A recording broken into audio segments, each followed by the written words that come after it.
Corinthians e Cruzeiro pela estreia do Brasileirão marca o retorno do Cruzeiro para a Série A do Campeonato Brasileiro e eu quero lançar um olhar, um ponto de vista sobre pontos específicos, sobre aspectos específicos nesse jogo que eu acho que são interessantes de comentar com vocês.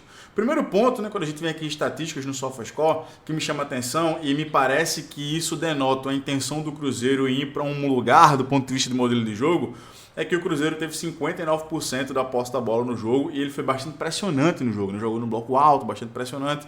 Então isso caminha, isso me dá a entender que o Cruzeiro vai tentar ir para um lugar de controlar as ações do jogo a partir do controle da bola, ter mais posse de bola com o adversário, ser mais vezes pressionante, reagir mais vezes pós-perda, de maneira a pressionar pós-perda, para deter o controle do jogo. Vai para um lugar de ser uma equipe que tem muita bola em relação ao adversário.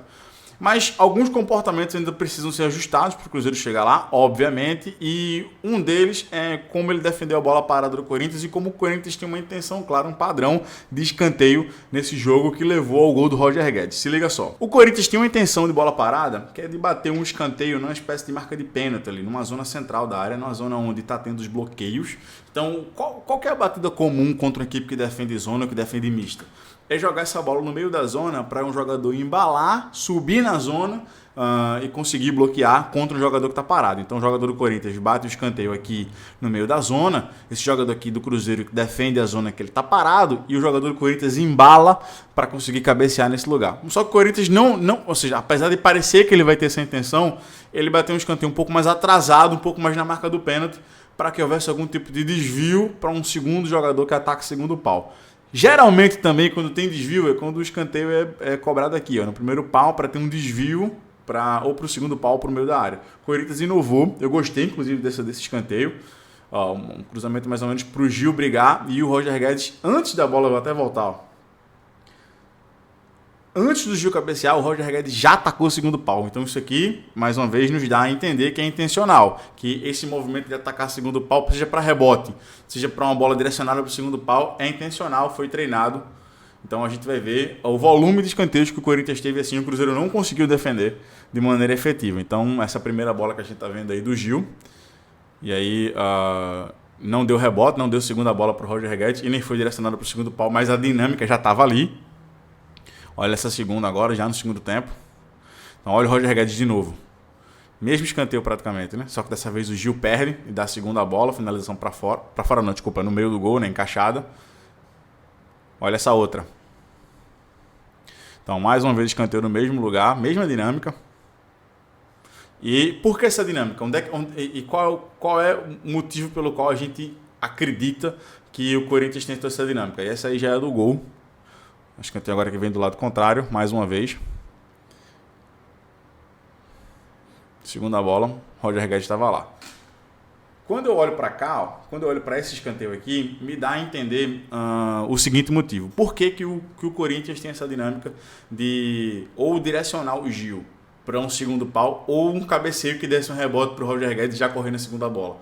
Porque o Cruzeiro defende com muita gente, ou seja, ele dá prioridade no espaço a preencher na área, aqui, no bico da pequena área. Então a gente vê que nesse espaço aqui, entre a primeira trave, basicamente, e o bico da pequena área do Cruzeiro, a gente tem 1, 2, 3, 4 atletas, se eu não estou enganado. Mas se você levar em consideração os que estão mais distantes, 5, 6 atletas. Enquanto no segundo pau não tem nenhum. Enquanto no segundo pau basicamente Roger Guedes no mano a mano. Então o Gil disputa aqui no mano, e o Gil é muito forte nesse cabeceio, então faz sentido cruzar para ele disputar no mano, para ele disputar, nem ele embala, nem o adversário embala, vão brigar em cima, e o Gil é muito forte nesse sentido. O Corinthians, o Cruzeiro já tem essa tendência de preencher mais o bico da pequena área. O Corinthians ainda faz o falso movimento que vai atacar ali, e quando na verdade quer essa bola na marca do pênalti para ou o Gil cascar para o Roger Guedes ou ele cabecear mesmo para dar a segunda bola, se não entrar direto, obviamente, dar a segunda bola para o Roger Guedes. Então, esse aqui me dá mais essa intenção. Ok? Quando a gente olha para cá, a gente vê que foi exatamente isso. Aqui, deixa eu até voltar nesse frame. Antes da bola sair, eu tenho do goleiro para o primeiro pau, 1, 2, 3, 4 atletas. Do goleiro para o segundo pau, só tenho um atleta protegendo aqui dentro da zona. O segundo, se a gente levar em consideração esse jogador aqui que está atrás do Gil. Então, escanteio cobrado. Cabeçada do Gil e Gol do Roger Guedes. Então, pô, dinâmica muito interessante. Isso aqui é aquilo que na gíria da bola a gente chama que é gol de treinador, né? Ou seja, é gol porque é ensaiado, é um gol que parte de um momento que aconteceu anteriormente no treino.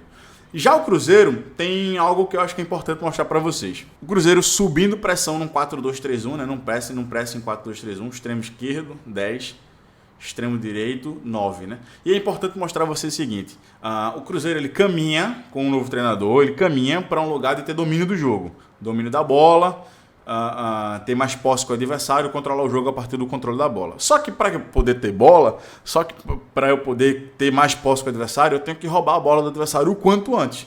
Não faz sentido querer ser uma equipe que tem controle do jogo e deixar o adversário fazer uma primeira fase de construção tranquila, né? Dar espaço para os zagueiros saírem para jogar. Então é o chamado conjuntura, né? Faz sentido. Ou seja, se eu quero ter bola, eu vou pressionar lá dentro dos caras, eu vou subir o meu pressing dentro da baliza deles para tirar qualquer tipo de possibilidade de primeira fase de construção limpa do Corinthians. Então aqui, ó, 4-2-3-1, a bola vai entrar no corredor lateral e o Cruzeiro teve muitos bons comportamentos de pressão.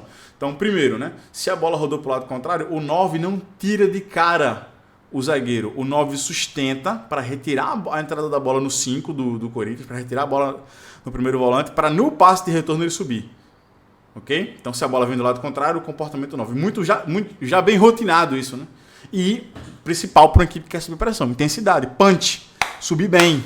Subir com vontade, querendo tirar realmente a primeira fase de construção do adversário. Aqui novamente, ó, dessa vez o 9 foi, né? Então o goleiro bateu do lado que ele já estava, então aqui ele já foi. Aqui bem encaixado, os dois volantes compensando. Ó, e aí obriga uma bola mais longa do Corinthians e o Corinthians não conseguiu sair. Então bem efetivo o pressing do Cruzeiro. Mais uma vez o 4-2-3-1 bem desenhado. E aqui importante mostrar, ó. Então, qual que é o desenho aqui? Extremo esquerdo, tira zagueiro da direita, 9, tira zagueiro da esquerda. Extremo direito, tira lateral esquerdo, 10, tira volante. 10 joga inferioridade numérica, porque a entrada da bola aqui, teoricamente, é mais difícil. Ok? Então, quando ela entra, tem os movimentos... Deixa eu voltar. Ela vai entrar lá naquele jogador que a gente falou que é teoricamente mais difícil, né? Quando ela entra... O Matheus tenta compensar, ele tenta baixar para compensar aqui, mas aí o volante já salta, ou seja, se ele domina, o volante já estaria nele. Por que eu estou mostrando essa bola que entrou? Porque até nas bolas que entram, a gente percebe se a equipe está comprometida com essa fase do jogo ou não. E a gente vê que o Cruzeiro está. Ou seja, o movimento de pressão, de subida, a intensidade para fazer o movimento é justa, né? É de um time que está querendo ser pressionante. E a gente vai ver no final da jogada, né? Tá, o zagueiro antecipa, né? Um movimento intenso para antecipar, para fazer o Cruzeiro ter bola. E isso justificou muito da posse do Cruzeiro que a gente viu ali na estatística. Por isso que o Cruzeiro teve mais posse que o Corinthians, porque o Cruzeiro conectou muito bem pressão, retomada da bola, pressão, retomada da bola. E olha esse movimento do 9, de pressionar o Cássio, de tirar lá dentro, ou seja, até nas bolas em desvantagem houve subida de pressão intensa. Então aqui tem um pós-jogo, aquilo que eu falei, eu queria tocar sobre 2 pontos de vista, bola parada do Corinthians, escanteio e o pressing do Cruzeiro. Eu acho que para o torcedor do Cruzeiro fica uma boa perspectiva. Assim, se eu fosse torcedor do Cruzeiro, eu gostaria de que minha equipe tivesse mais bola, que ela fosse mais pressionante, enfim. Acabou não conseguindo transformar em finalizações em gols, mas faz parte do processo. E imaginando que eu fosse torcedor do Corinthians, talvez eu quisesse ali ter um pouco mais de controle do jogo jogando em casa, mas percebo que tem algumas coisas já rotinadas, algumas coisas que têm dado certo, alguns padrões do treinador que têm já sido transformados em gols.